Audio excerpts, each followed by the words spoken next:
Alléluia. Regarde ton voisin, dis-lui que le Seigneur te bénisse. Dis-lui qu'il te fasse du bien ce matin. Dans le nom de Jésus-Christ. Dis Amen. Ouvrons nos Bibles dans le livre de Jean. Jean, chapitre 6. Si nous pouvons nous tenir debout. Jean, chapitre 6.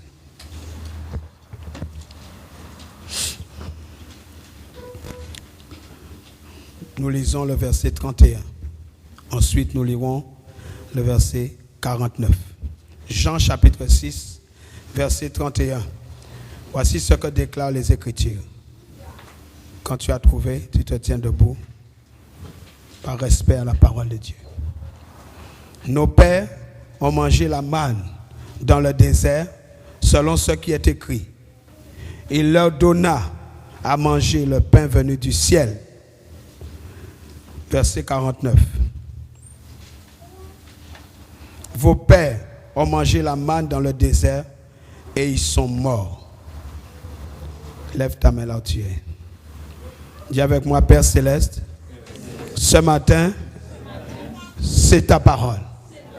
Je la mets, Seigneur Dieu, à sa place. J'ouvre mon cœur à toi ce matin. Laisse que la puissance de ta parole puisse atteindre son but ce matin dans ma vie, au nom de Jésus-Christ. Amen. Acclamons le Seigneur.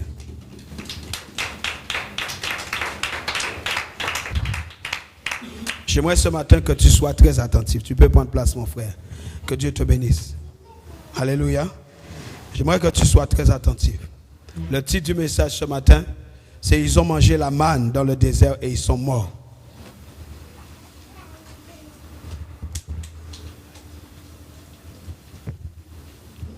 Jean nous dit, nos pères ont mangé la manne dans le désert, selon ce qui est écrit.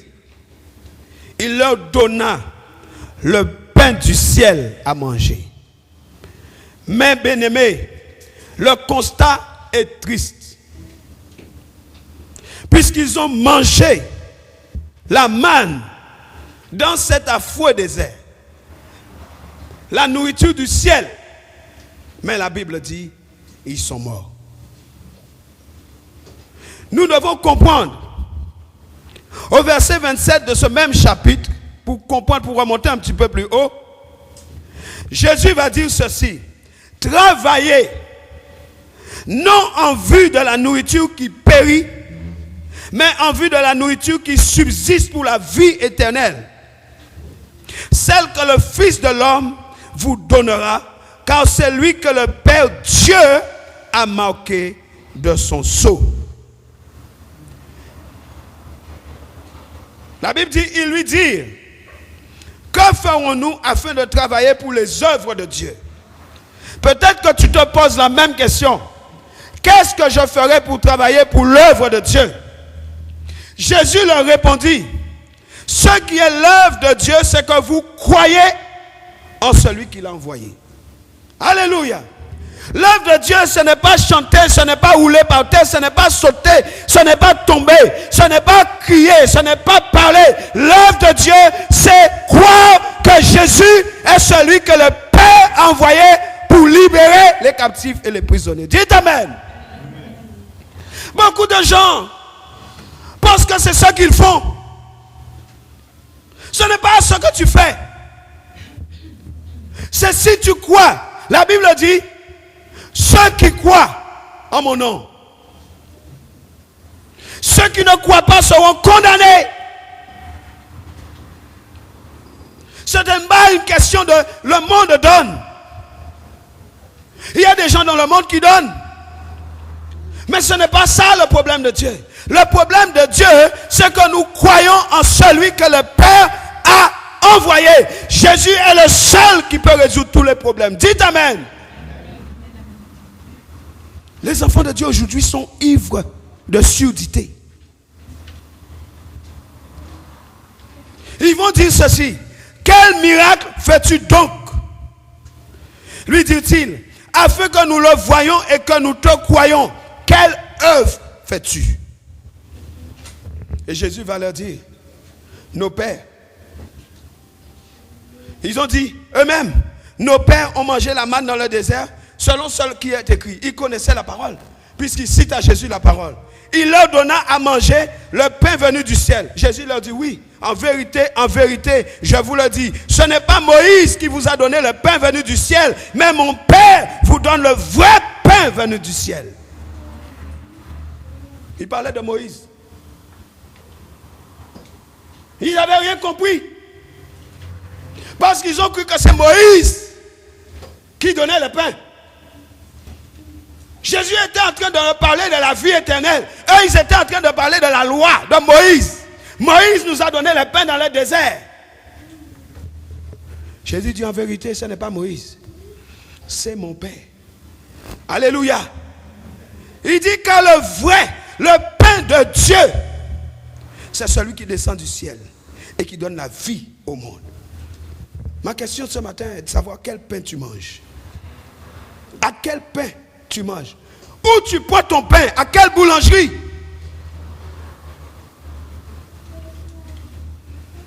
Alléluia. Qui envoie la manne? Et quand vient-elle? Vos pères ont mangé la manne dans le désert. Et ils sont morts. Qui envoie la manne? Quand vient la manne? Nombre 11, versets 6 à 9.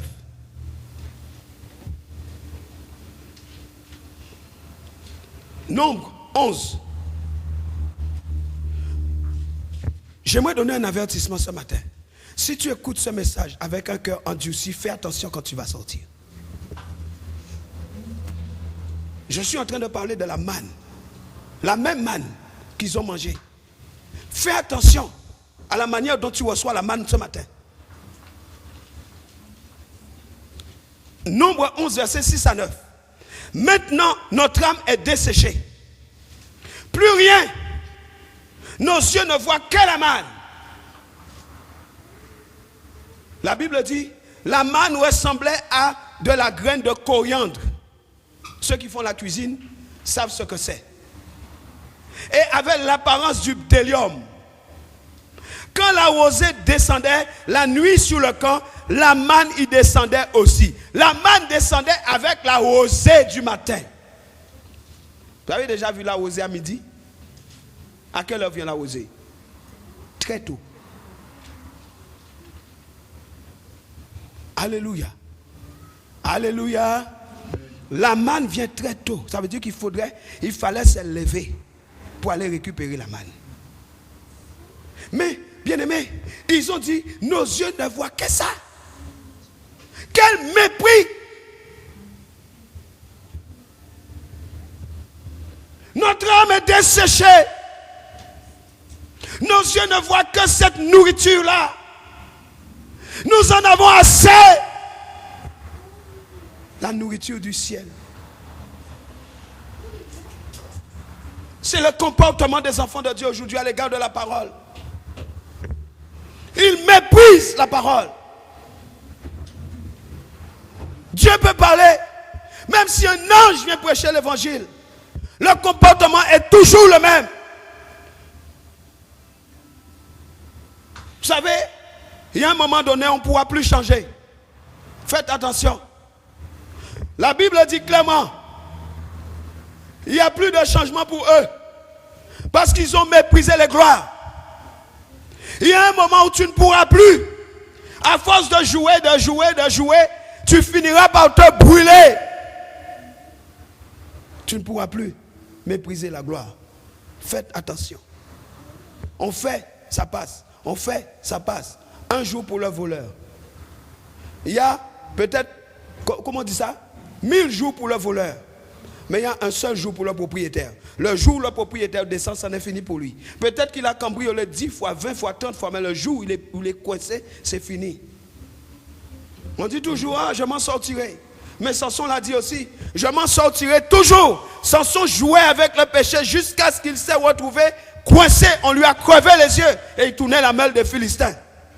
Fais attention. Notre âme est desséchée. Plus rien. Nos yeux ne voient que.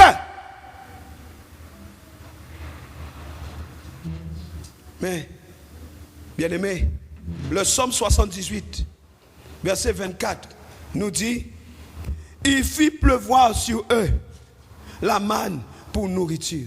La manne tombait comme de la pluie. Il fit pleuvoir sur eux la manne pour nourriture. Il leur donna le blé du ciel. Dites avec moi le blé du ciel. Dites encore le blé du ciel. Bien-aimé, la parole de Dieu, l'évangile, c'est le blé du ciel. Quand nous méprisons la parole, nous méprisons le blé. Et je comprends pourquoi beaucoup ont faim, mais ils n'ont pas mangé.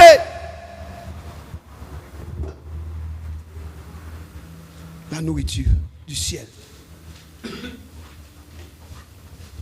Néhémie 9, 20. Tu leur donnas ton bon esprit pour les rendre sages. L'esprit du Seigneur en nous.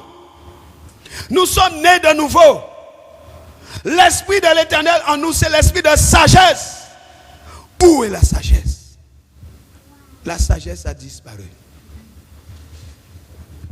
Dieu nous donne son esprit.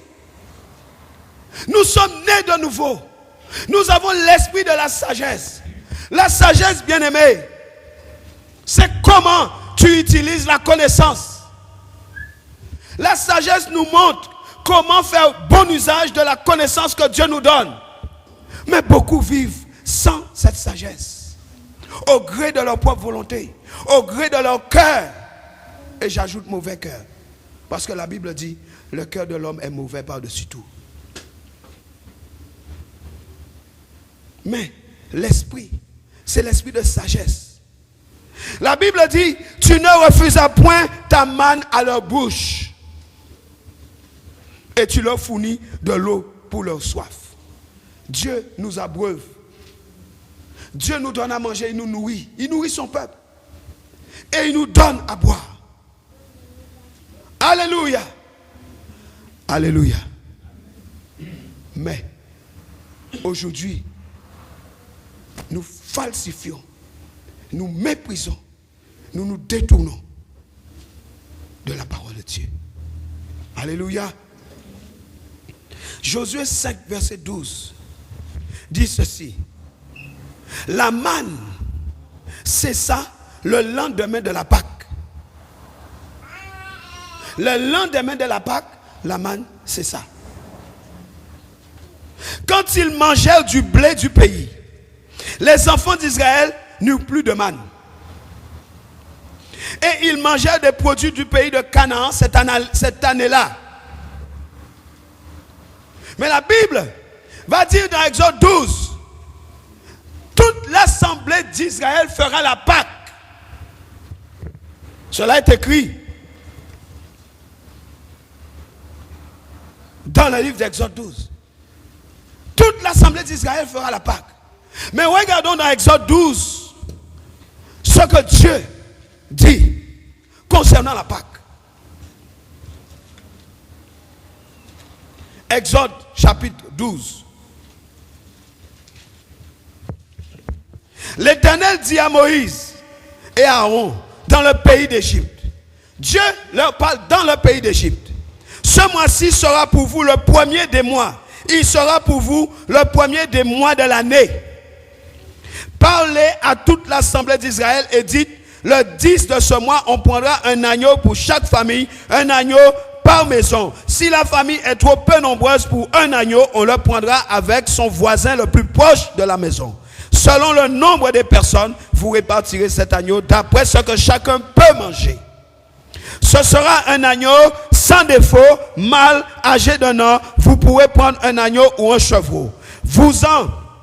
Vous l'aurez en garde jusqu'au 14e jour de ce mois et toute l'assemblée de la communauté d'Israël l'immolera entre les deux soirs. On prendra de son sang et l'on en mettra sur les deux poteaux et sur le linteau de la porte des maisons où l'on le mangera. Cette même nuit, on en mangera la chair, on la mangera rôtie au feu avec des pains sans levain et des herbes amères. Vous ne le mangerez pas à demi-cuit, ni bouilli dans l'eau, mais il sera rôti au feu, la tête avec les pattes et les entrailles. Vous n'en laisserez rien jusqu'au matin, et s'il en reste quelque chose, le matin, vous le brûlerez au feu. Voici comment vous le mangerez. Une ceinture à vos reins, vos sandales aux pieds et votre bâton à la main. Alléluia. Et vous le mangerez à la hâte. C'est la Pâque de l'Éternel. Cette nuit-là, je parcourrai le pays d'Égypte et je frapperai tous les premiers-nés du pays d'Égypte, depuis les hommes jusqu'au bétail, et j'exercerai des jugements contre tous les dieux de l'Égypte. Je suis l'Éternel. Verset 13. Le sang, dites le sang.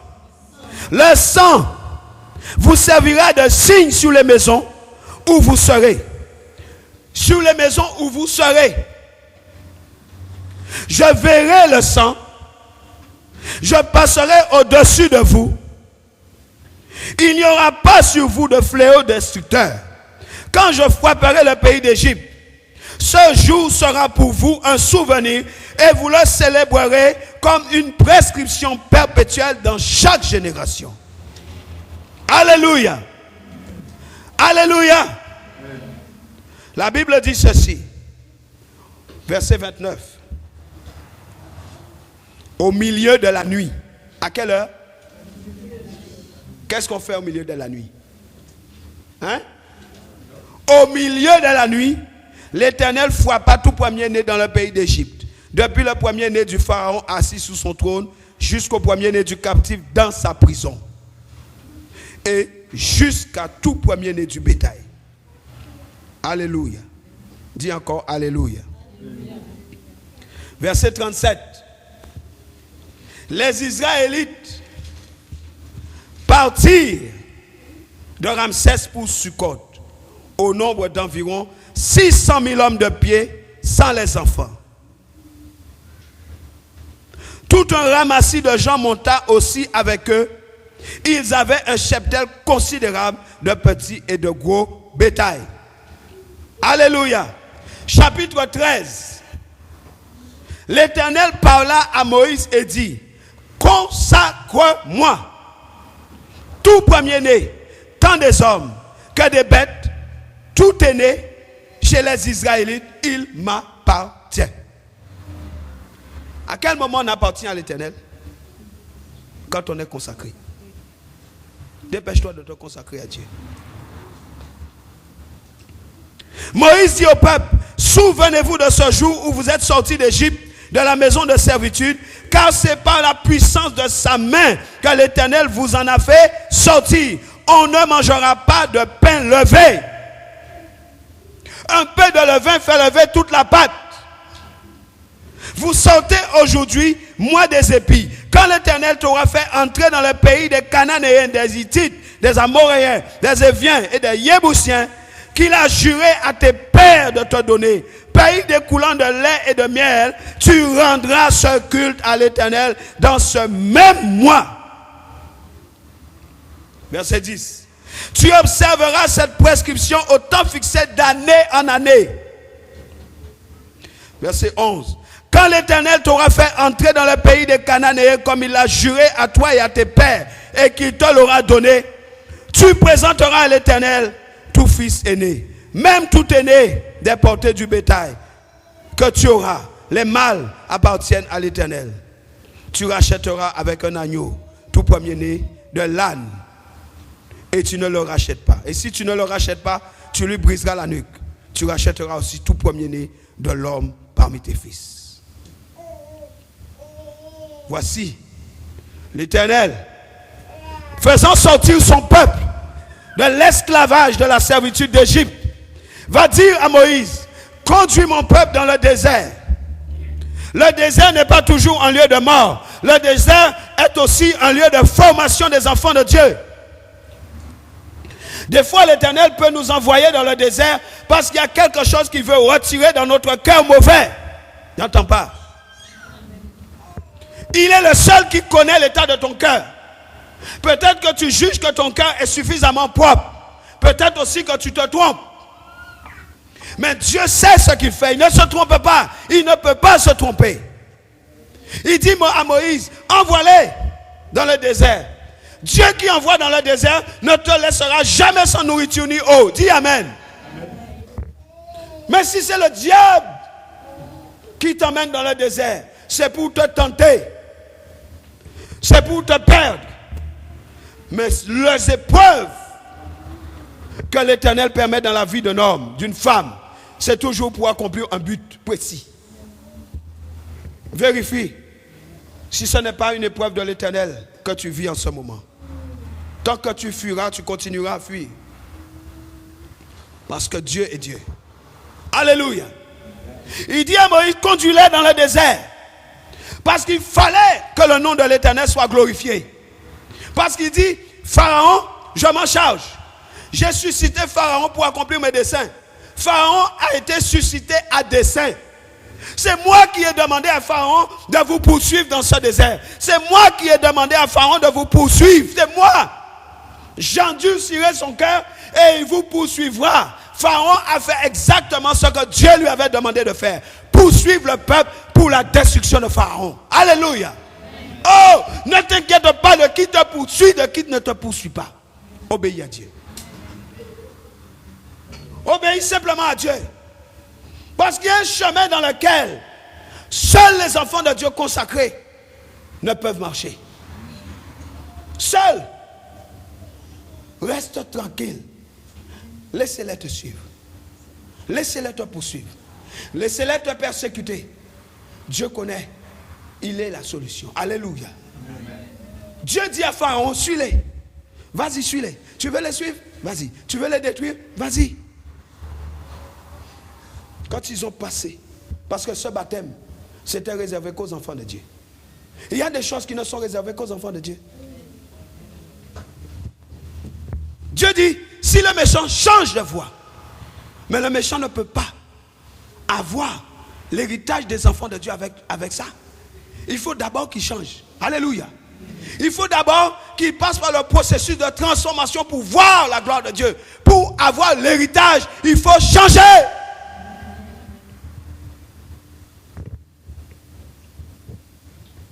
Nombre 33, verset 3.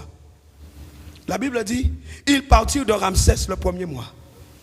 Le 15e jour du premier mois, le lendemain de la Pâque, les enfants d'Israël sortirent la main levée.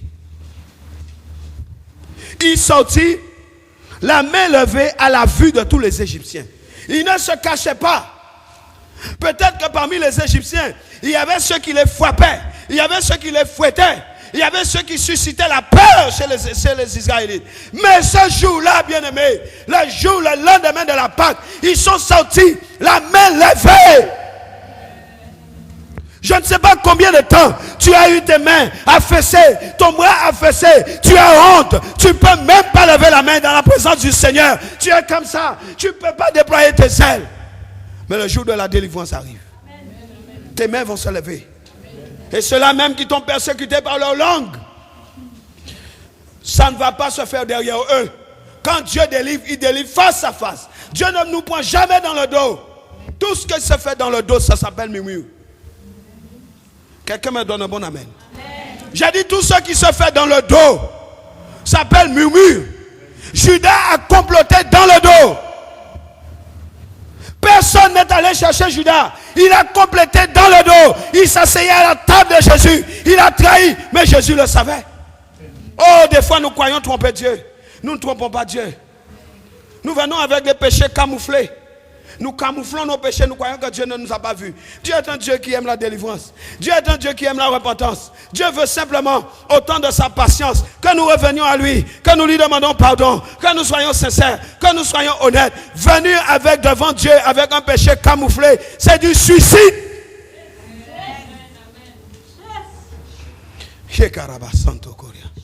C'est du suicide. Parce qu'il connaît, avant même que tu viennes, il connaît tes pensées. On ne peut rien cacher devant Dieu. David dit, si je monte, il est là. Si je descends, il m'a déjà précédé. Où irai-je? Où irai-je? Où irai-je? On ne peut pas se cacher. Il sait déjà. Il a permis. C'est lui qui a envoyé Pharaon. C'est lui. Deutéronome 16, verset 1. Observe le mois des épis et célèbre la Pâque en l'honneur de l'Éternel ton Dieu. Car c'est dans le mois des épis que l'Éternel ton Dieu t'a fait sortir d'Égypte. Pendant la nuit. La plus grande délivrance, c'est pendant la nuit. Quelqu'un me comprend ici? Les temps de plus grande délivrance, les temps de la grande délivrance, mon frère, ma soeur, c'est pendant la nuit. Pourquoi? Parce que à partir de 18h, tous les démons sont relâchés pour collecter des âmes faibles. Et c'est à ce moment-là que l'Éternel envoie son armée pour libérer des captifs. Pour briser les attaques de l'ennemi. Verset 6. Mais c'est dans le lieu que choisira l'Éternel ton Dieu pour y faire résider son nom que tu sacrifieras la Pâque. Le soir, au coucher du soleil, à l'époque de ta sortie d'Égypte. Alléluia. Alléluia. Exode 12, le verset 11 nous dit, quand vous mangerez, quand vous le mangerez, vous aurez vos reins sains, vos souliers aux pieds et votre bâton à la main. Vous le mangerez à la hâte. C'est la Pâque de l'Éternel. Comment doit-on prendre la Pâque? N'importe comment. Avec un cœur rempli de haine, dans l'hypocrisie, la convoitise, la jalousie, avec toutes sortes d'immoralités, toutes sortes d'iniquités, chargé de toute mauvaise passion, on vient prendre la Pâque? Non. La Bible dit, vous aurez vos reins saints. Vos reins saints, saints de quoi? La ceinture de la vérité, c'est quoi? C'est la parole. Dieu dit, quand vous faites la Pâque, prenez à vos reins la parole, la vérité pour ceinture. Il dit, n'oubliez pas vos chaussures. Quelles chaussures? Les chaussures que donne le zèle de l'évangile. Mais si l'évangile n'est pas une puissance pour toi, tu n'as pas de chaussures. L'évangile est une puissance pour le salut de celui qui croit. Faire l'œuvre du Seigneur, c'est quoi? Que Dieu a envoyé son Fils. Mais l'évangile, qui est la parole de Dieu? Si l'évangile n'est pas une puissance pour toi, c'est que tu n'as pas cru. Si la puissance de l'évangile n'est pas libérée dans ta vie, c'est que tu ne crois pas. Tu te trompes toi-même. L'évangile est une puissance pour le salut de celui qui croit. L'évangile ne sera une puissance pour toi. La parole qui est prêchée ne sera une puissance dans ta vie que lorsque tu vas croire. Tant que tu ne croiras pas, tu n'auras rien. C'est la Bible. Tu n'auras rien. Ne te trompe pas. N'essaie pas de te consoler en croyant que tu as ce que tu n'as pas. Croire, c'est recevoir. Alléluia. Alléluia. Venons dans la parole de Dieu. Nous raisonnons. Nous ne sommes pas d'accord. Je ne suis pas d'accord. Mais si on ne le dit pas dans la bouche, le Saint-Esprit le dit. Il révèle qu'on n'est pas d'accord. Il le révèle. Dans la présence du Seigneur, faites attention. Dieu est un Dieu qui parle. Dieu est un Dieu qui révèle l'état des cœurs. Il révèle. Géasi a vu. Géasi a vu.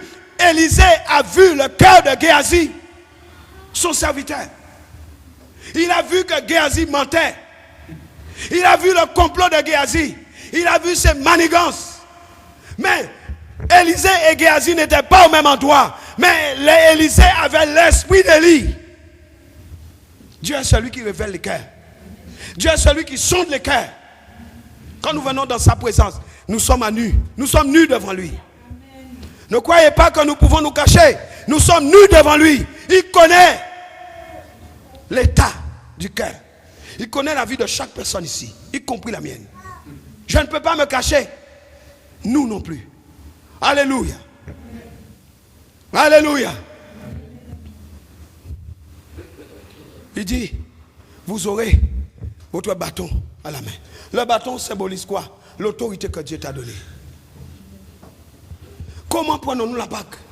C'est quoi la Pâque pour nous? La Bible dit, ils ont mangé la manne. Mais cette manne a cessé au lendemain de la Pâque, quand ils sont entrés à Canaan pour manger les productions du pays.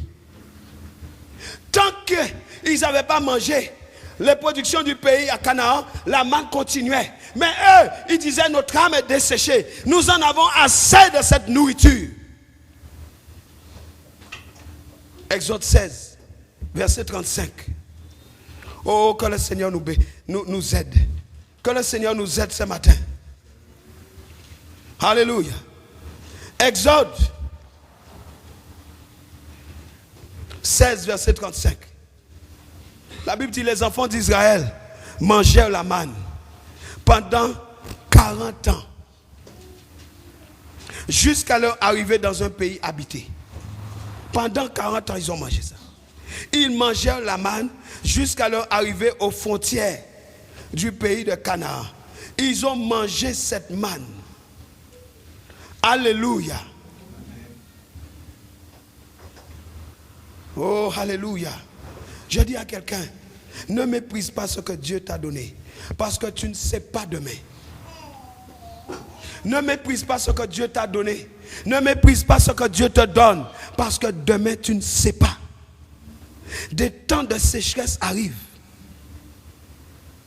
Quelqu'un m'entend? Des temps de sécheresse arrivent. Tu ne sais pas demain si tu pourras encore tenir ta Bible et aller dans une église. Tu ne sais pas. Pendant le temps que Dieu te donne, sers-le. Alléluia. C'est Dieu qui a envoyé la manne. C'est Dieu qui a déterminé le temps de la manne. 40 ans. La manne venait très tôt le matin parce qu'elle ne se conservait pas. Si les enfants d'Israël prenaient la manne pour garder un petit peu pour le lendemain, quand ils allaient regarder, les vers avaient déjà tout mangé. Ça ne se conserve pas. Pourquoi? Parce que Dieu voulait que les enfants d'Israël viennent chercher très tôt la manne. C'est pour la nourriture de jour. Tu manges la manne chaque jour, tu viens au pied du Seigneur. Tu viens dans sa présence chercher la manne. Alléluia. Alléluia. Il devait aller récupérer cette manne chaque jour. Mais posons-nous la question. Pourquoi l'Éternel a donné la manne? Quel était le but? Pourquoi Dieu envoie la manne et cette manne est restée 40 ans? Pourquoi? Quel était le but? Alléluia. Quel but Dieu voulait atteindre au travers de cette manne? Deutéronome 8, verset 3. La manne n'était pas comme ça, simplement parce que ça faisait plaisir à Dieu. Ce n'était pas seulement pour qu'il puisse manger. La manne avait un but. Chaque chose que Dieu fait dans notre vie, c'est toujours pour accomplir un but précis. Il t'a humilié. Il t'a fait souffrir de la faim. Et il t'a nourri de la manne que tu ne connaissais pas et que n'avaient pas connu tes pères. Pourquoi? Lisez s'il vous plaît. Pourquoi?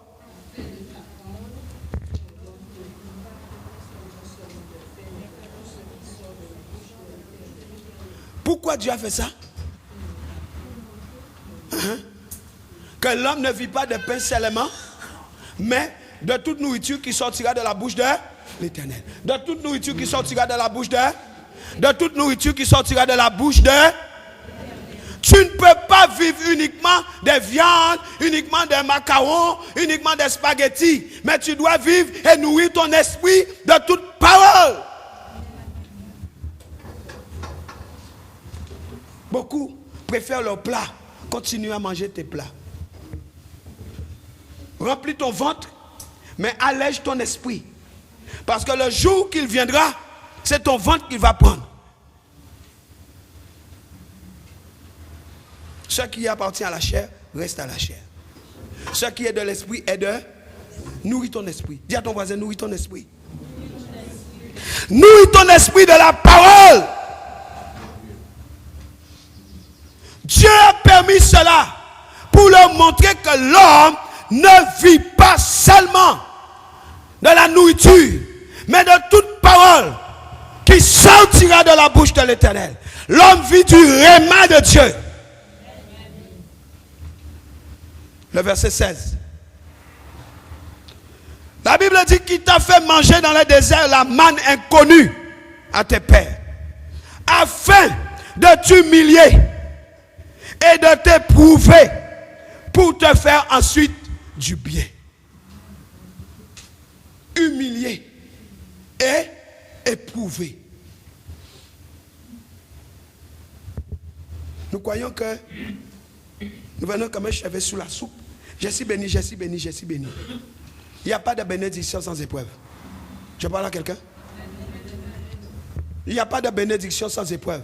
Jésus, pour s'asseoir à la droite de son Père, a dû donner sa vie.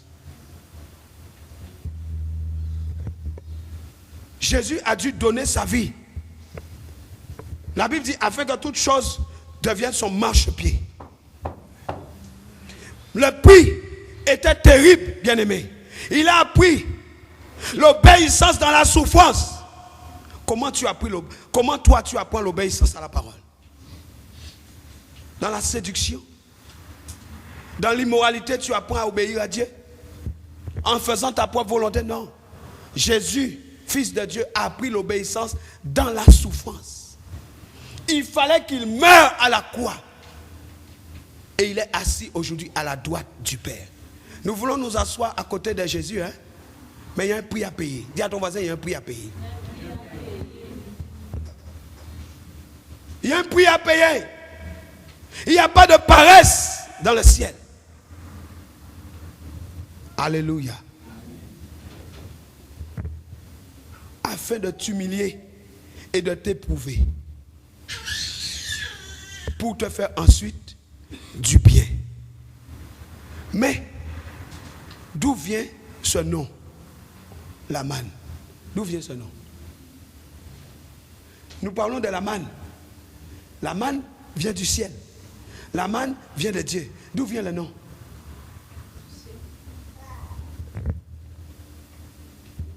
Exode 16, 31. Je laisse parler la Bible. La Bible parle mieux que moi. Exode 16, 31. Alléluia. La maison d'Israël donna à cette nourriture le nom de manne. Qui a donné le nom? Qui a donné le nom? Est-ce que vous êtes là avec moi? Qui a donné le nom? La maison d'Israël. Et là, elle commençait à regarder, à scruter la manne. Non mais attends, mais elle ressemble à de la graine de coriandre, mais en même temps elle est blanche. Mais il y a quand même, j'ai goûté, mais il y a un goût de gâteau au miel, mais il y a quelque chose. Elle ressemble à du délium. Mais vous savez, mettez-vous à la place des enfants d'Israël. Ils cherchaient à comprendre les choses de Dieu, se comprennent par l'esprit.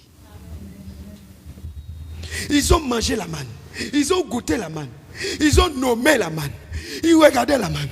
Oh, dans la bouche, ça a un goût de miel, mais en même temps, mais elle est blanche, mais elle est farineuse. Ils étaient émerveillés devant cette nourriture. Mais ce sont les mêmes qui ont dit, nous en avons marre. Nous en avons assez. Je ne peux pas moi. J'en ai marre. Manger que ça.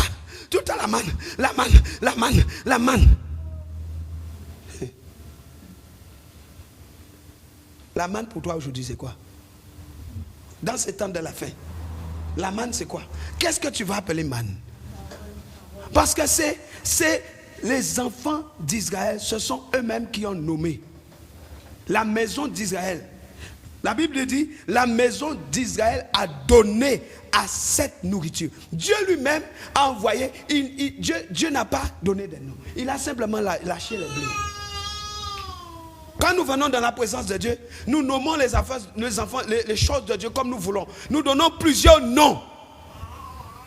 Ah, l'Esprit m'a dit, le Saint-Esprit m'a dit, c'est le Saint-Esprit qui m'a dit, le Saint-Esprit m'a mis à cœur d'eux, le Saint-Esprit, le Saint-Esprit, le Saint-Esprit.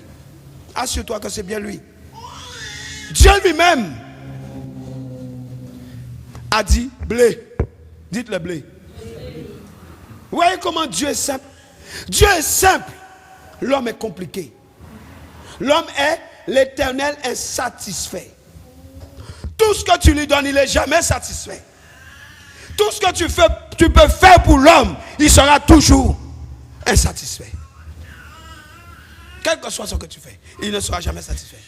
Parce que c'est en Dieu. S'il te plaît.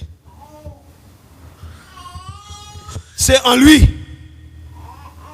que nous trouvons la paix. Alléluia. C'est en Dieu et en Dieu seul que nous sommes comblés. Il dit, la maison d'Israël a donné le nom. Parce que eux cherchaient à quoi ressemblait cela.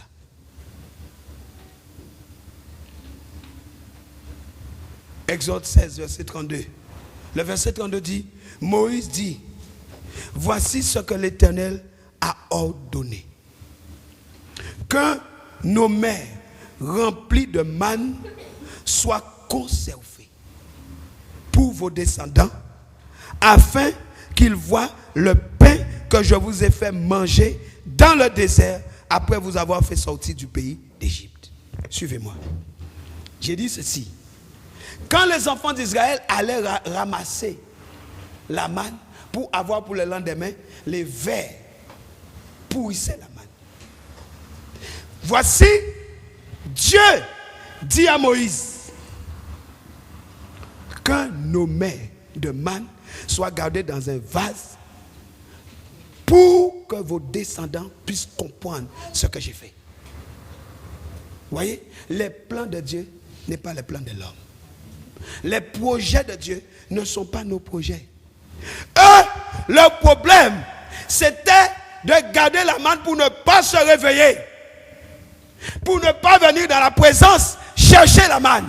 Pour ne pas venir dans le temps de la gloire chercher la manne. Parce qu'ils pensaient à leur ventre. Mais Dieu dit, cette manne, ce n'est pas pour manger. Cette manne que je mets dans les vases, cette manne que je mets en prenant un omer, c'est pour votre descendance.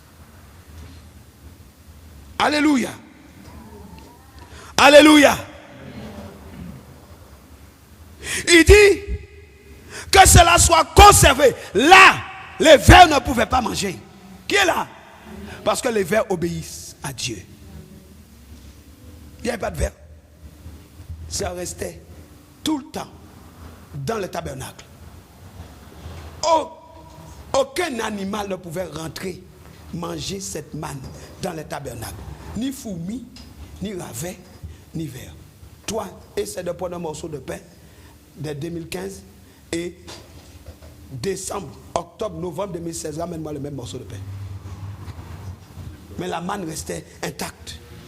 Même goût, pur, toujours aussi chaude. Mais tout ce que nous prenons finit tôt ou tard par pourrir. Mais là, ça ne pourrissait pas. La même manne. Dieu dit conserve ça pour les descendants. Afin qu'ils voient. Parce qu'ils devaient voir.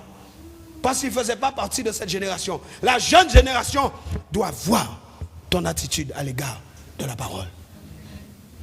Quand je dis ça, les gens sont choqués. Les enfants de Dieu sont mal élevés.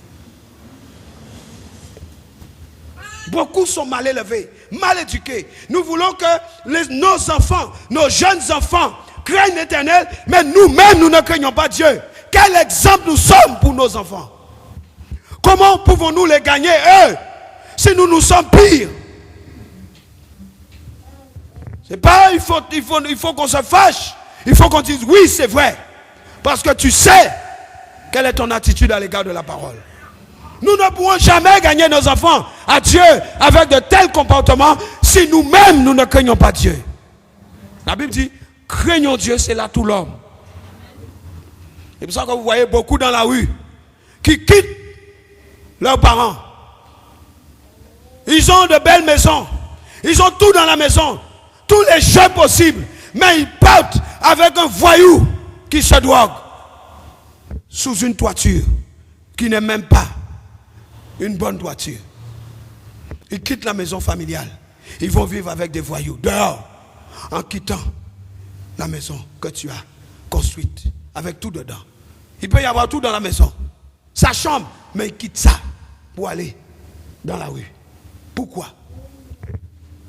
La maison familiale n'est pas une sécurité. L'enfant se sent mieux dehors que dans la maison. Parce qu'il te connaît. L'enfant te connaît.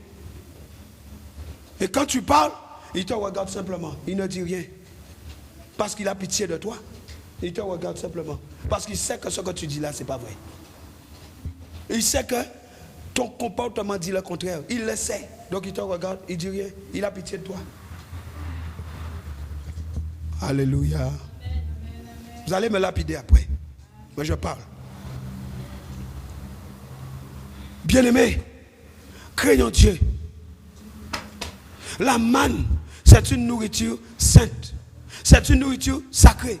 Dieu dit, vous garderez cela afin que vos descendants connaissent. Le verset 33. Exode 16, verset 33. Et Moïse dit à Aaron, prends un vase, mets-y de la manne, plein un homère et dépose-le devant l'Éternel, afin qu'il soit conservé pour vos descendants. Hébreux 9, verset 4, la deuxième partie du verset. La deuxième partie du verset.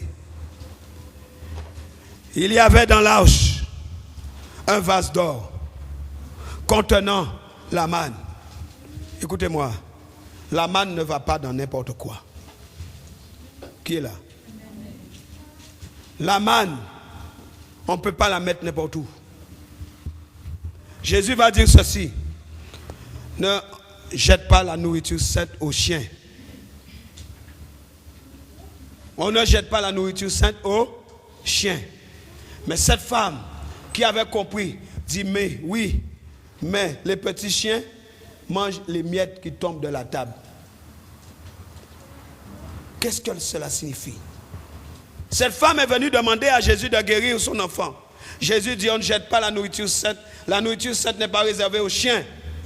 Aujourd'hui, quand on dit ça, les gens se fâchent. Ah, il m'a traité de chien. Ah, il m'a traité de chien. À l'église, on m'a traité de chien. Je ne vais pas dans cette église. Parce que quand tu arrives dans ce verset-là, tu sautes. Tu lis ta Bible. Et quand tu arrives devant le verset où Jésus a dit, on ne jette pas la nourriture sainte aux chiens, tu fais ça. Tu ne lis pas. Parce que d'après toi, tu ne lis pas. Parce que comment est-ce possible? Mais quand tu regardes dans l'Apocalypse aussi, tu vas trouver que les chiens ne rentreront pas dans mon royaume. Ça ne devrait pas nous frustrer, mais ça devrait nous faire réfléchir et comprendre qu'est-ce que Jésus veut dire. Parce que dans la Bible, toutes les paroles qui sont dites ne sont pas exactement les paroles. Parce que Dieu dit que ce ne sont que ceux qui ont l'esprit pour comprendre le sens des proverbes, comprendront le sens des paraboles. Il y a des moments où il faut prendre la parole à la lettre, mais il y a des moments aussi, il ne faut pas prendre les paroles au mot. Parce que la lettre tue, mais l'esprit vivifie. Il faut chercher quelle est la signification de l'esprit. Il faut comprendre quelle est la vie de l'esprit dans ce que tu entends. La Bible ne te traite pas de chien, mais la Bible veut que tu comprennes l'essence de la parole. Jésus était en train de dire à cette femme qu'il faut que ta vie change. Il faut que tu viennes. Il faut que tu te repentes. Parce que Jésus savait ce qu'elle faisait. Mais cette femme a eu la délicatesse et la présence d'esprit de dire, oui, mais les petits chiens mangent les miettes. Ça veut dire que, Seigneur, oh, je ne suis rien, je ne suis qu'un petit chien. Je me répands. Quand Jésus a vu, Jésus a dit, femme, il a guéri l'enfant. Parce que le désir de Dieu, c'était de guérir l'enfant, mais c'était aussi de sauver la vie de cette femme. Des fois, nous venons dans la maison de Dieu, nous venons dans la présence de Dieu, nous pensons qu'à nous. Je viens ce matin, on va prier pour moi, je serai guéri, gloire à Dieu, alléluia, et je m'en vais. Ce n'est pas ce que Dieu veut. Dieu veut sauver ton âme. À quoi te sert-il d'avoir la guérison et d'aller en enfer? Tu peux aller en enfer avec ta guérison, mais Dieu veut que tu sois sauvé. Dis amen. Il dit, il vaut mieux encore rentrer au paradis avec un bois en moins que d'avoir les deux bois et aller griller en enfer. Parce que de toute façon, lorsque tu seras restauré, lorsque tu auras le corps glorifié, je n'ai jamais vu un corps glorifié sans la plénitude. Alléluia. Si tu es rentré au paradis, moins un, tu l'auras le reste. Parce que la puissance de la résurrection fera que tu auras un corps parfait. Dis amen. Il n'y a pas de boiteux dans le ciel. Non, c'est sur la terre. Amen, amen, amen. Il dit, il y avait dans l'arche un vase d'or contenant la manne, la verge d'Aaron qui avait fleuri et les tables de l'alliance. Oh bien-aimé, la manne n'a pas pourri. Le vase d'or n'était pas vide. Tu ne dois pas être vide. Nous vivons des temps difficiles. Dieu nous compare à un vase. Il dit dans la maison, dans une maison, il n'y a pas que des vases d'honneur, mais il y a des vases vils, des vases d'un usage vil, comme des vases utiles. C'est toi qui sais quel type de vase tu es. Mais Dieu dit, dans une maison, il n'y a pas que des vases d'honneur. Parce que la manne va dans des vases d'honneur. On ne met pas la manne dans des vases vils, parce que les fourmis vont manger. On a mis la manne, un homère, dans un vase d'or. Les peuples de Dieu se déplaçaient. Bien aimé, pendant 40 ans, la manne est restée intacte. Acclame Jésus. Pendant 40 ans, la manne n'a pas pourri dans ce vase. La parole de Dieu que tu reçois dans ton cœur, oh, ne périra jamais. Je dis à quelqu'un, la parole que tu reçois ce matin ne périra jamais. Si toutefois tu l'acceptes. Pourquoi? Parce que la parole de Dieu, toutes choses passeront, mais ma parole demeure éternellement. C'est pour ça que la manne ne peut pas périr. Alléluia. La Bible dit, la manne était là. La verge d'Aaron était là. Les tables de l'alliance étaient là. Vous comprenez? Là où se trouve la manne, il y a l'alliance. Qui est là? Là où se trouve la manne, il y a aussi l'alliance. Il y a aussi la verge d'Aaron. La verge d'Aaron. La verge d'Aaron, c'est quoi pour toi? Que représente la verge d'Aaron pour toi? La verge d'Aaron, c'est le bâton du souverain sacrificateur. Qui est souverain sacrificateur établi selon l'ordre de Melchizedek? Jésus. Ça veut dire quoi?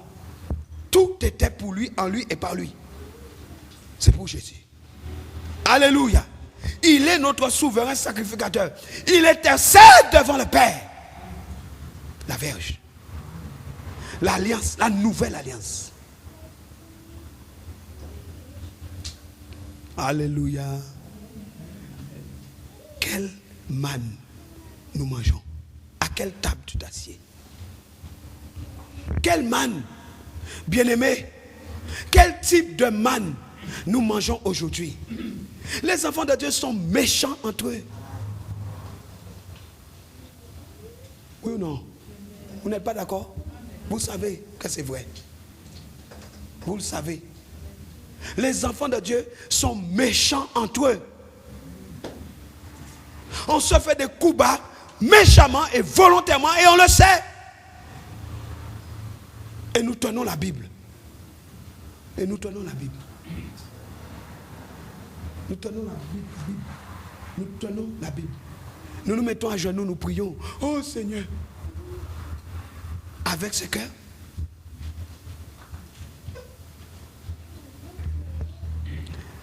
Nous bénissons le Seigneur. Il est un Dieu de miséricorde et de patience. Si ce n'était la patience de Dieu, oh my God. Mais nous ne pouvons pas continuer à mépriser la patience de Dieu. Parce que l'apôtre Paul dit, considère la colère de Dieu. Considère sa colère. Ne joue pas trop longtemps avec sa patience. Parce que même toi, il y a un moment où tu perds patience. Même toi. Ne joue pas trop longtemps avec sa patience. Quel type de manne nous mangeons? À quelle table nous nous asseyons? Proverbe 4, verset 17. Proverbe 4, verset 17 dit, car c'est le pain de la méchanceté qu'il mange. Proverbe 4, 17.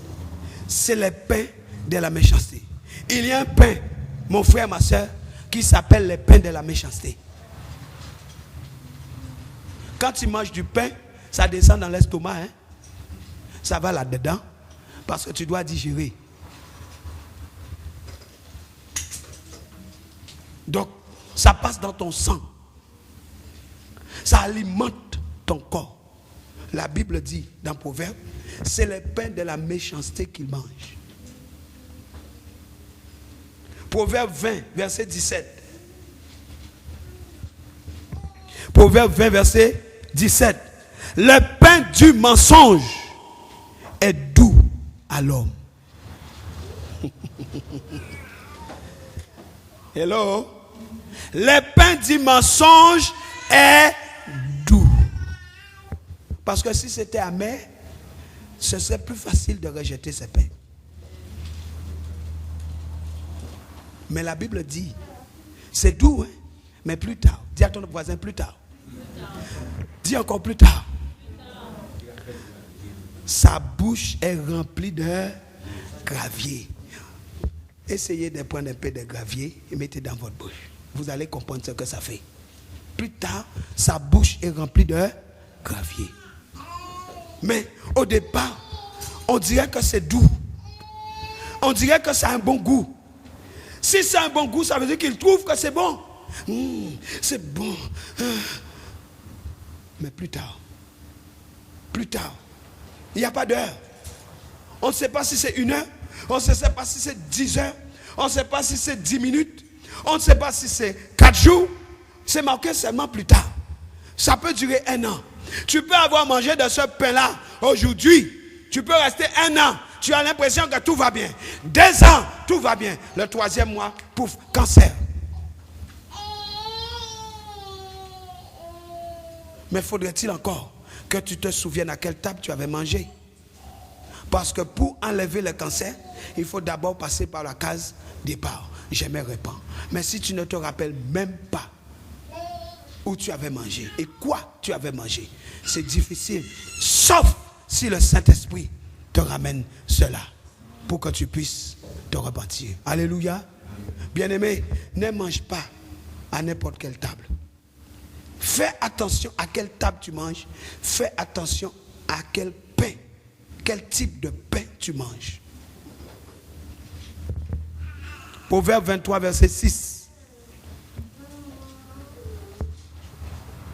Proverbe 23, verset 6.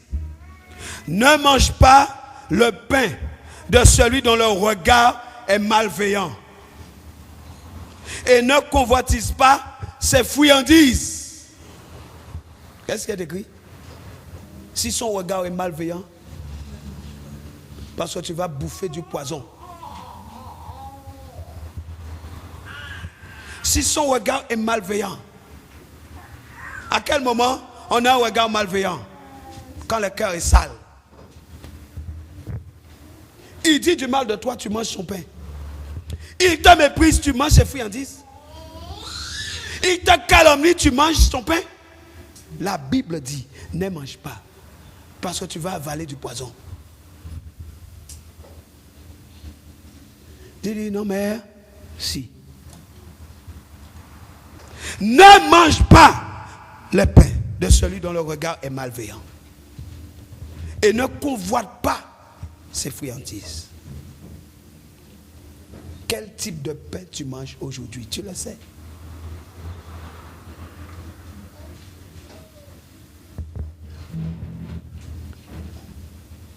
Alléluia. Mais nous devons manger la manne. Amen. Nous devons manger la manne. Mais nous devons faire attention au type de manne. Parce qu'il y a les pains. La manne, c'est le pain. La manne, c'est le blé. Mais nous devons discerner quel pain nous mangeons. Qui pourra manger la manne? Encore. J'ajoute encore. Jean 6, 48. Jean chapitre 6, verset 48. Dit ceci. Lisons ensemble. Moi, je suis le pain de vie. Ça fait une sacrée différence, non? Oui ou non? Moi, je suis le pain de vie. Ça change par rapport au pain des mensonges, par rapport au pain des méchancetés, par rapport au pain des malveillances. Jésus dit, pourquoi il dit moi? Il pouvait simplement dire je suis. Mais pourquoi il dit moi? Vous, bien-aimés, lorsque vous voyez que le Seigneur dit moi, ça veut dire qu'il veut vraiment attirer notre attention pour faire la différence. Il dit moi là, contrairement à eux. Moi, ça signifie contrairement à. Quand tu dis moi, ça veut dire que tu fais la différence avec les autres. Et tu attires l'attention sur ce que tu veux préciser en disant moi, sous-entendu, contrairement aux autres. Jésus dit moi.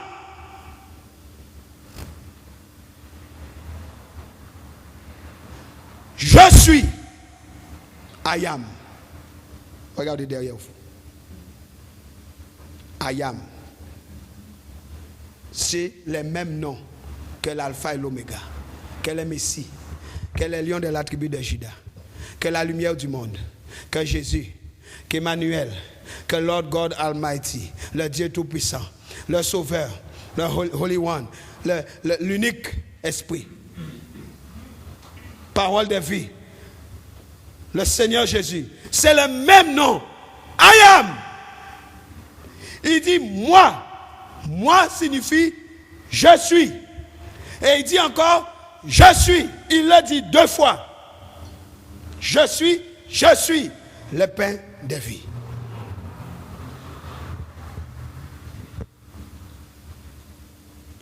Proverbe 12, verset 28. Ne perdez pas Jean. Allez vite dans Proverbe 12, 28. Proverbe 12, verset 28. Alléluia. La vie. Jésus dit, je suis le pain de vie. Hein? Amen. Jésus a dit dans Jean 6, 48, je suis le pain de vie. Proverbe nous dit, au chapitre 12, verset 28, la vie est dans le sentier de la justice.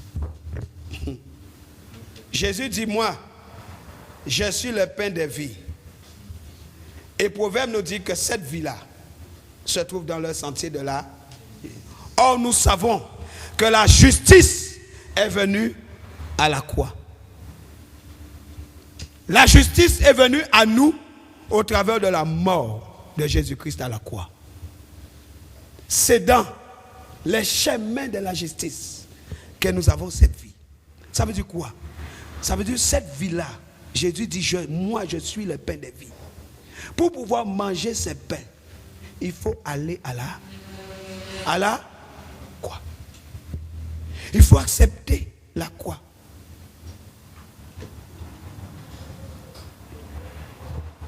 Il dit, celui qui oublie la réprimande s'égare. Il dit, la mort n'est pas dans le chemin qu'elle trace. Ça veut dire que quand tu prends le chemin de la vie, quand tu prends le chemin de la croix, la mort n'est pas là. Parce qu'à la croix, il a dit tout est accompli. Il n'a pas dit tout est mort. Il a dit tout est accompli. La croix, c'est le chemin de la vie. Beaucoup fuient la croix.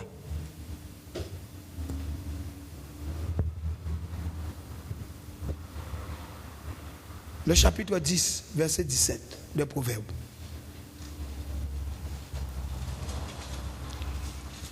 Proverbe 10, verset 17. Celui qui se souvient de la correction prend le chemin de la vie. Suivez-moi. Jésus dit, je suis le pain de vie. La vie est dans le chemin de la justice. Mais pour prendre ce chemin, le chemin de la vie, il faut se souvenir de la correction. Parce que Dieu châtie ceux qu'il aime. Il châtie ceux qu'il aime. Il châtie ceux qu'il aime. Proverbe nous dit, souviens-toi pourquoi il t'a corrigé. Parce que c'est ainsi que tu rentres dans le chemin de la vie. Et Jésus dit, c'est moi la vie. Jésus dit, la vie c'est moi. Mais ça nécessite que tu te souviennes de pourquoi Dieu t'a châtié. Pourquoi il a fallu qu'il te corrige. Les enfants de Dieu ont un problème avec la correction. Si tu as un problème avec la correction, tu as un problème avec la justice. Tu as un problème avec la vie. Amen, amen, amen. Il dit, mais celui qui oublie, celui qui met en oubli la réprimande, ça fait longtemps qu'il s'est égaré. L'égarement. Et c'est comme ça que le diable arrive à capter beaucoup. Il dit, t'as pas entendu? T'as pas entendu ce qu'il a dit? Tu acceptes ça? Mais non, tu ne peux pas accepter ça. Tu ne peux pas accepter ça.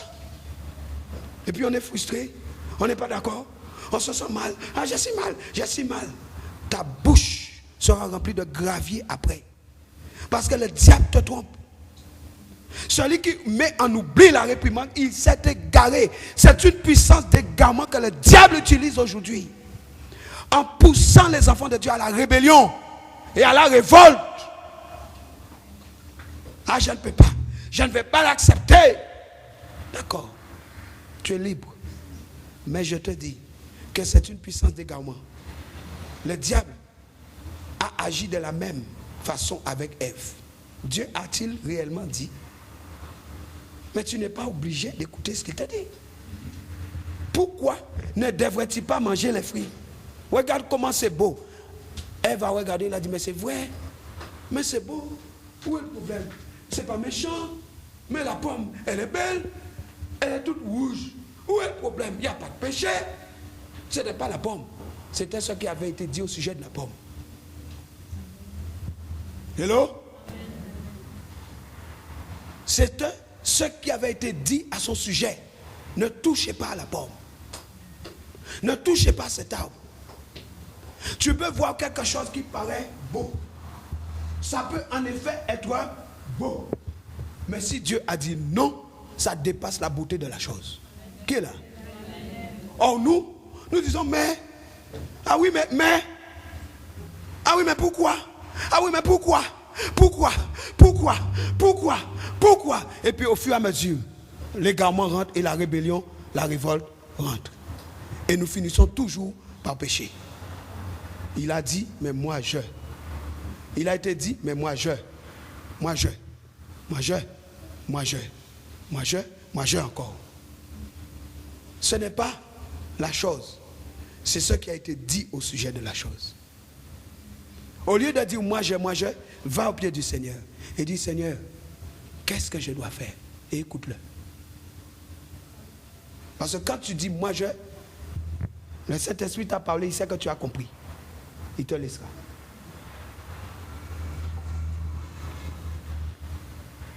Une chose peut paraître belle aux yeux d'un homme, mais à la fin, dites à la fin, c'est une voie sans issue.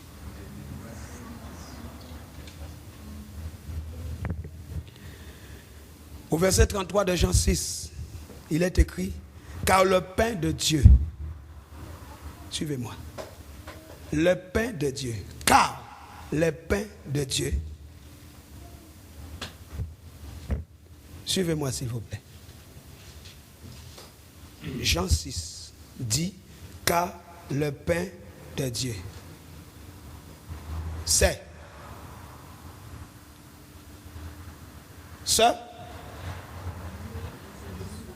quoi? Ne va pas trop vite. C'est celui. Le pain est une personne. Qui est là? Il dit pas c'est cette chose. Mais il dit celui. Quand on utilise le mot celui, on sait de quoi on parle. Parce que si on parle de la chaise, on ne dira pas celui ou celle. On dira cette chaise. Celle-là. Celle. Mais quand on veut mettre l'accent sur quelqu'un, celui ou celle-ci, et on montre ce qu'on veut dire, celui démonstratif, celui, on sait de quoi on parle. Et la Bible dit, c'est celui qui descend du ciel et qui donne la vie au monde. Bien-aimé, le monde refuse la vie. Le monde refuse la vie. La Bible dit, il descend. En rejetant la manne dans le désert, en méprisant la manne dans le désert, en disant que notre âme est desséchée et nous avons que cette manne. Les enfants de Dieu ont méprisé les fils de Dieu. C'était l'image du Fils de Dieu. Et ils sont morts à cause de cela. Je dis à quelqu'un aujourd'hui, fais attention quand tu vas sortir d'ici à l'attitude que tu auras face à ça que tu viens d'entendre là. Fais attention à ce que tu entends aujourd'hui pour ne pas avoir la même attitude que vos pères dans le désert. Après avoir mangé, parce que tu as mangé, ça fait longtemps que tu manges la parole. Mais après avoir mangé la parole, ils ont méprisé la parole. Ils sont morts. Fais attention à ce que tu entends ce matin. J'ai prié, j'ai dit, Seigneur, dois-je libérer vraiment ça? Ce n'est pas ce que je voulais. Ce n'est pas ce que je voulais prêcher aujourd'hui. J'ai dit, Seigneur, dois-je vraiment faire ça?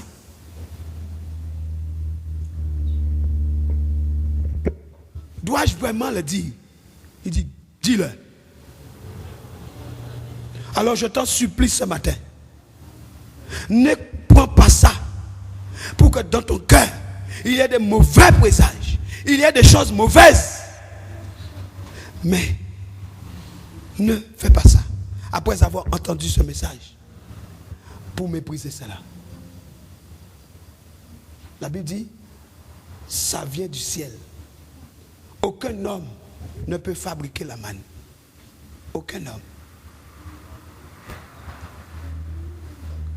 Le pain de Dieu, c'est celui, c'est une personne. Ils ont méprisé la personne du Fils de Dieu. Il dit, c'est ça seulement qui donne la vie. Quand tu méprises la vie, tu ouvres la porte à la mort. Au verset 51, il est écrit, je suis le pain vivant. Regardez. Vous pouvez acheter un pain vivant à la boulangerie? Essayez. On va vous regarder comme ça, on va appeler la police. Ou on appelle le SAMU. Essayez à la boulangerie demain et allez comme ça. Et ma fille, va à la boulangerie demain et dis, je viens acheter un pain vivant ici. On va appeler le SAMU vite fait. Ou on appelle ta maman. On va regarder, monsieur qui est à côté va regarder. Ah, peut-être qu'elle a la fièvre. On va regarder si tu es bien. Tu ne peux pas acheter un pain vivant, mais tu peux désirer de ton cœur. Et ce pain vient. Acclame Jésus. Acclame Jésus. Mais sans l'Esprit de Dieu, on ne va pas comprendre de quoi tu parles.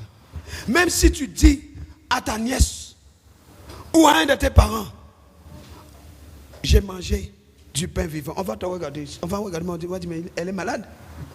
on ne va pas comprendre. Pourquoi? Les choses de Dieu se comprennent spirituellement. Jésus dit, je suis le pain vivant qui est descendu du ciel. Et il ajoute, si quelqu'un mange de ce pain, il vivra éternellement. Alléluia. Si quelqu'un mange de ce pain, il vivra éternellement. Et le pain que je donnerai, c'est quoi? C'est ma chair que je donnerai pour la vie. C'est pour ça que la croix est importante. Et quand est-ce que tu manges la chair? C'est pour ça que je dis la Sainte Seine, ce n'est pas simplement une histoire de pain et de jus de raisin. Ce n'est pas simplement une histoire de biscuits qu'on caste et d'un peu de jus qu'on boit. Si nous n'avons pas mangé, mangeons chez nous. Si nous n'avons pas bu, buvons chez nous. Ce n'est pas simplement une histoire de pain que nous mangeons ici ou que du jus que nous venons boire. Non. Il dit, c'est le pain de vie. Alléluia. Il dit, c'est ma chair. Si nous n'avons pas la conscience de ce que nous faisons, ce n'est pas la peine. Tu dois avoir la conscience de ce que tu fais. C'est un symbole de la chair qui a été livrée pour toi à la croix pour que tu reçoives la vie de Christ. Dites la vie de Christ. Le verset 35 de Jean 6 nous dit ceci. Jésus leur dit, je suis le pain de vie. Celui qui vient à moi n'aura jamais faim. Et celui qui croit en moi n'aura jamais soif. Alléluia. Dis alléluia. Dis encore alléluia. Dis encore alléluia. Je vais te dire quelque chose. La notion d'avoir faim est attachée à tes actes. Alléluia. La notion de manger, d'avoir faim, s'attache à tes œuvres, tes actes. La notion de soif s'attache à la notion de croire. Jésus dit, celui qui vient à moi, c'est ta responsabilité d'aller à lui. Celui qui vient, celui-là n'aura plus faim. J'étancherai, je pourvoirai à sa faim. Il n'aura jamais faim. Celui qui vient. N'empêchez pas à vos enfants d'aller au Seigneur. Quand vous-même vous n'y allez pas, ne les privez pas. Parce que c'est un grand péché devant Dieu. Assez souvent, parce que nous ne voulons pas aller, nous privons les enfants aussi. Ne faites pas ça. Vous aurez des comptes à rendre.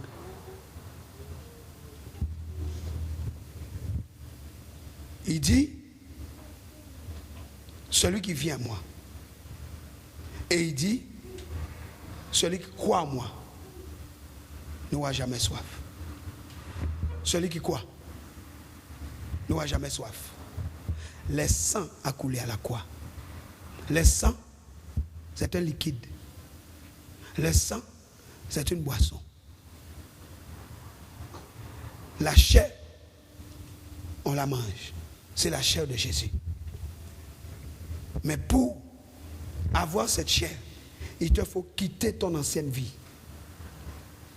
Il te faut quitter l'état du péché, l'ancien état, pour entrer dans la nouvelle vie.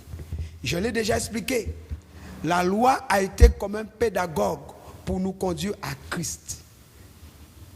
La loi est un pédagogue pour nous révéler notre état de pécheur. La loi a mis dehors notre état, notre ancien état de péché. Mais nous allons à Christ pour une nouveauté de vie. Et nous recevons son esprit. Et nous sommes en nouveauté de vie. Mais c'est dommage de retourner pour manger les vomis. Jean 6, 58 nous dit, c'est ici le pain qui est descendu du ciel. Il n'en est pas comme de vos pères qui ont mangé la manne. et qui sont morts. C'est une grande tragédie d'avoir passé beaucoup de temps à l'église, de venir régulièrement à l'église, de venir tout le temps dans l'église, d'avoir entendu la parole, prêchée, d'avoir chanté, d'avoir dit Alléluia, pour que tu meurs, sans avoir accompli ce pourquoi Dieu t'avait envoyé. C'est une grande tragédie pour un enfant de Dieu d'avoir échoué après avoir chanté Alléluia, après être venu t'asseoir pendant des années là. Ils ont mangé la manne, ils sont morts. La question, c'est qu'est-ce que tu vas faire aujourd'hui? Parce qu'aujourd'hui, quelque chose commence dans ta vie. Le Seigneur Jésus est là. Il regarde. Aujourd'hui, il y a un tournant de ta vie. Aujourd'hui, c'est un tournant. Parce que tu ne l'avais jamais entendu avant. Mais aujourd'hui, tu l'entends. Tu es dans un tournant. Comment tu vas prendre le virage? Ce qui va se passer quand tu vas quitter ici déterminera ta vie. Mais comment tu vas la gérer? Moi, je ne suis pour rien. Ce n'est pas moi. Je ne suis pas Dieu. Mais lui, il est souverain. Qu'est-ce que tu vas faire avec ce que tu viens d'entendre? C'est ici le pain qui est descendu du ciel. Le pain est déjà descendu. Il n'en est pas de ce pain comme celui de vos pères qu'ils ont mangé. Ils sont morts. Ça préfigurait le Christ. Apocalypse 2, 17. Nous sommes à la fin de la Bible. Si ça te posait un problème, tout ce qui a été dit avant, nous sommes à la fin de la Bible. Apocalypse 2, 17. Que celui qui a des oreilles entende ce que l'Esprit dit aux églises. Et j'ajoute, je paraphrase, que celui qui a des oreilles entende ce que le Saint-Esprit dit ce matin. À celui qui vaincra. À qui? Je n'ai pas entendu. Je donnerai la manne cachée. Et je lui donnerai un caillou blanc. Et sur ce caillou est écrit un nom nouveau que personne ne connaît. Si ce n'est celui qui le... Fais vite afin que tu reçoives ton caillou. La seule personne qui saura quel est le nom porté sur ce caillou, mon frère, c'est la personne qui reçoit le caillou. Il ne saura pas. La seule personne qui saura, c'est toi, avec ton caillou. Même ta femme ne saura pas. C'est toi qui vas dire, chérie, tu sais qu'est-ce qui est marqué, mais elle ne saura pas. À moins que toi, tu dises. La Bible est claire. Si ce n'est celui qui le reçoit, je lui donnerai un caillou blanc. Oh, Dieu attache de l'importance au caillou. Un caillou blanc. Avec un nom écrit. Un nom nouveau. Mais il dit,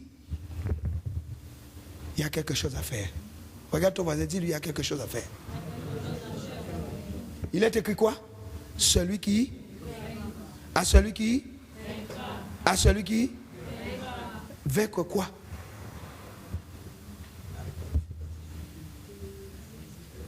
Vaincre quoi? Que celui qui a des oreilles entende. Apocalypse 2.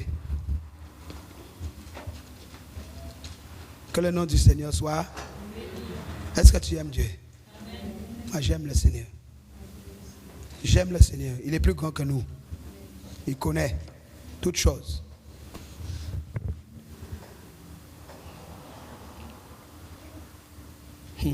Lisons ce qui est écrit. Apocalypse 2:12. Écrit à l'église de Pergame. Voici ce que dit celui qui a l'épée aiguë ou aiguë à 2 tranchants. Je sais où tu demeures. Là est le trône de Satan. Tu retiens mon nom, tu n'as pas renié ma foi. Même au jour où Antipas, mon témoin fidèle, a été mis à mort chez vous, là où demeure Satan. Mais j'ai contre toi certains griefs. 2 points. Tu as là des gens qui maintiennent la doctrine de Balaam. Ils enseignaient à Balak à faire en sorte que les fils d'Israël trouvent une occasion de chute en mangeant des viandes sacrifiées aux idoles et en se livrant à la débauche. Vous entendez? Oh, laisse les enfants, laisse-les. Oh, mais laisse les enfants tranquilles. Pourquoi vous les chagrinez comme ça? Ils encouragent la débauche. Laisse-les tranquilles. Si ce n'est pas bien, tu dois cesser. On ne peut pas te dire de continuer à tuer ton âme. Tu dois arrêter ce qui n'est pas la gloire de Dieu. Point très. Il n'y a pas 36 façons de le dire. Tu dois arrêter. Si c'est la débauche, tu dois arrêter. Si c'est l'immoralité sexuelle, tu dois cesser. Si c'est l'adultère, tu dois cesser. Si c'est les mensonges, tu dois cesser. Il n'y a pas 36 façons de le dire. La loi a été un pédagogue pour nous emmener à Christ, pas à la mort, à la vie. J'ai vu dans beaucoup d'églises, quand on prêche la repentance, on passe le lendemain, on brosse dans le sens du poil, on prêche sur l'amour. Ah, l'amour, l'amour, l'amour. Si seulement nous connaissions l'amour, l'amour, c'est mourir à la croix. Est-ce que tu peux? Est-ce que tu peux donner ta vie pour quelqu'un que tu aimes? Est-ce que tu peux? Ah, on m'aime pas, on m'aime pas, on m'aime pas. Je souffre. Est-ce que tu peux donner ta vie pour quelqu'un que tu aimes? Alors si tu ne peux pas, tais-toi. Creuse encore. Parce que l'amour, c'est donner sa vie. C'est donner le meilleur. Ah oui, mais mon frère, 1 Corinthiens 13 dit que l'amour couvre tous les péchés. L'amour couvre. Mais l'amour ne te dit pas si tu mens. Amen.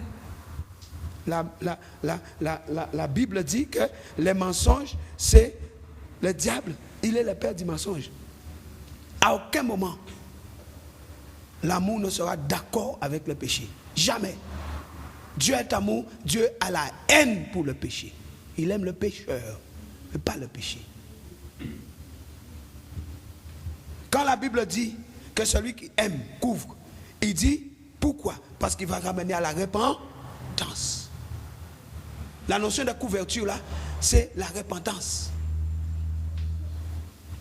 Mais on croit que, parce que, oui, Dieu fera toutes choses en son temps. Les temps.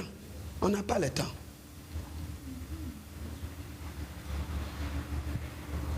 Il dit, mais j'ai contre toi certains griefs. Verset 15. De même, tu as toi aussi des gens qui maintiennent pareillement la doctrine des Nicolaïtes. Le légalisme. On prend ce qu'on veut dans la parole. On prend ce qu'on veut. Le légalisme. La Bible nous dit de cesser la fornication. On dit, ah oui, mais c'est bien tout ça. Mais comment je vais vivre moi? Parce que les messieurs là que je fréquente, ils amènent tout dans la maison. Et toi, tu me dis d'arrêter la fornication, mais je ne peux pas. On prend ce qu'on veut. Jésus me comprend. Ah oui, mais Jésus, tu me comprends. Je ne peux pas rester sans manger. il faut bien que quelqu'un paye l'électricité à la maison. Je ne peux pas quitter le monsieur. Comment je vais vivre ici?